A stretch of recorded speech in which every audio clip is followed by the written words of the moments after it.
नमस्कार दोस्तों, स्वागत है आपका ट्रेन एडवेंचर यूट्यूब चैनल पर। मैं पीयूष लेकर आया हूँ एक और फ्रेश वीडियो, जहां आज हम बात करने वाले हैं जो कोच होते हैं हमारे इंडियन रेलवेज के, उनके इंडिकेशन के बारे में। अब ये कोच इंडिकेशन ये वाला इंडिकेशन नहीं है जैसे प्लेटफॉर्म पे कोई ट्रेन आती है तो लिख कर आ जाता है S1 S2 S3 या फिर C1 C2 C3, ऐसा नहीं है। ये कोच इंडिकेशन वो है जो हमारे मैन्युफैक्चरिंग प्लांट लगे हैं, जिस तरीके से RCF है, ICF है और MCF है। तो यहाँ पर कोई भी जब कोच मैन्युफैक्चर किया जाता है तो जितने भी कोच मैन्युफैक्चर किए जाते हैं, जितने जो कोचेस हैं वो निकाले जाते हैं फैक्ट्री से, तो उनको जो एक कोड वर्ड में नाम दिया जाता है। और यानी कि ये कह सकते हैं हम जो रेलवे की भाषा है उसमें क्या कहा जाता है उसको ही हम आज जानने वाले हैं, क्योंकि इसके लिए काफी समय से जो डिमांड थी वो की जा रही थी। तो फिलहाल इस वीडियो में हम आज समझ जाएंगे कि किस तरीके से जो स्टॉक है वो निकाले जाते हैं, जिससे जब भी आप कभी भी अगर स्टॉक देखते हैं किसी भी उसका मैन्युफैक्चरिंग प्लांट का, चाहे वो RCF हो, ICF हो या MCF हो, तो वहां पर क्लियरली कहीं पे भी नहीं लिखा होता कि भाई स्लीपर क्लास के कोच निकाले गए हैं या फिर AC फर्स्ट क्लास के कोच निकाले गए हैं।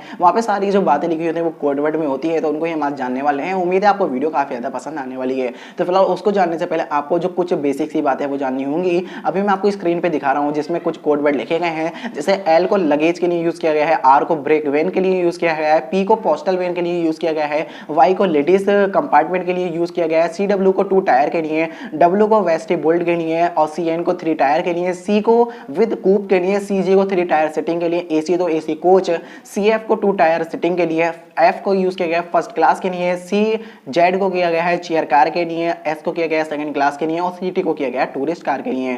तो फिलहाल यही जो सारे कोड्स है इनको मिलाकर एक कोच का जो नाम है वो दिया जाता है। जिस तरीके मान हम ये मान के चलते हैं जो फर्स्ट क्लास है उसको किस तरीके से नाम दिया जाएगा उसको ही हम समझते हैं। तो जैसे फर्स्ट क्लास का कोच है जो मैंने आपको अभी स्क्रीन पे दिखाया है, तो ये फर्स्ट क्लास के कोच में आप देख सकते हैं इसका कोड दिया गया है WGFAC। तो W यहाँ पे वेस्टिबुल्ट के लिए आया है, G आया है सेल्फ जनरेटर के लिए और F आया है यहाँ पर फर्स्ट क्लास के लिए और AC तो है ही AC क्लास। तो यहाँ पर जो G है वो लगाया जाता है क्योंकि जनरेटर मतलब सेल्फ जनरेशन होता है। ये बेसिकली ICF कोच के लिए है। LHB कोच के लिए जो कोड है वो अलग यूज किए जाते हैं, क्योंकि आप जानते हैं ICF में क्या होता है कि जो जनरेशन है वो ऑटोमेटिक मतलब जो कोच है वो खुद ही करता है। जो मोटर्स हैं वो लगी होती है व्हील्स में, वो बिजली को जनरेट करती है, फिर बाद में बैटरी को चार्ज करती है और उन्हीं बैटरी से सब चीजें चलती हैं, चाहे वो AC हो या फिर पंखा हो। लेकिन LHB कोच में ऐसा नहीं होता, उसमें EOG कोच लगे होते हैं आगे पीछे की तरफ, जिनसे जो पावर है वो पूरी ट्रेन में दी जाती है। तो इसलिए LHB कोच का जो सिस्टम है वो अलग रहता है। तो फिलहाल LHB कोच के लिए जो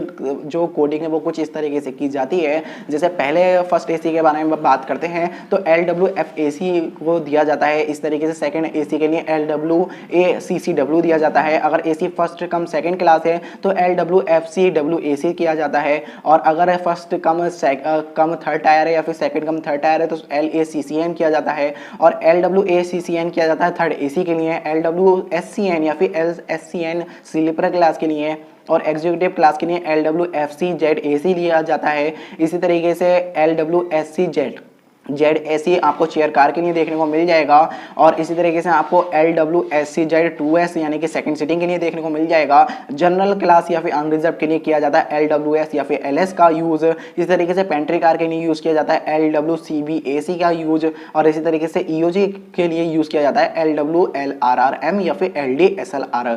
तो इस तरीके से जो कोच की इंडिकेशन है वो किए जाते हैं। अब कभी भी अगर आप इंटरनेट पर चेक करेंगे, अगर आप कभी भी इस तरीके की जो बातें हैं वो देखेंगे तो डेफिनेटली आप समझ जाएंगे कि किस तरीके के जो कोच हैं वो बनकर निकले हैं। यानी कि बेसिकली ये उन लोगों के लिए हैं जो ये चीज़ मॉनिटर करते हैं कि इस बार ICF ने कितने कोच निकाले, MCF ने कितने कोच निकाले और निकाले कितने कोच हमारे जो रह जाती है RCF यानी कि रेल कोच फैक्ट्री। तो इस तरीके से आप पता लगा सकते हैं कि कितने फर्स्ट AC के कोच निकले हैं, कितने निकले हैं सेकेंड AC के। तो बेसिकली इस समय जो ICF कोच है वो तो बन रहे नहीं है, मतलब बन नहीं रहे हैं, तो LHB कोच ही बन रहे हैं। और LHB का जो इंडिकेशन है वो इसमें मैंने आपको बता ही दिया है। तो उम्मीद है आपको समझ में आ गया होगा कि किस तरीके से जो कोच का इंडिकेशन है वो करता है रेलवे, यानी कि रेलवे के भाषा में कोच इंडिकेशन किस तरीके का रहता है। तो फिलहाल दोस्तों इस वीडियो में इतना ही, और आपको अगर कुछ भी ऐसा जानना हो तो आप कमेंट में बता सकते हैं। आपके लिए जो वीडियो है वो नेक्स्ट डे जरूर मिलेगी। तो बस दोस्तों इस वीडियो में इतना ही, मिलते हैं नेक्स्ट वीडियो में। तब तक के लिए bye bye and take care all of you.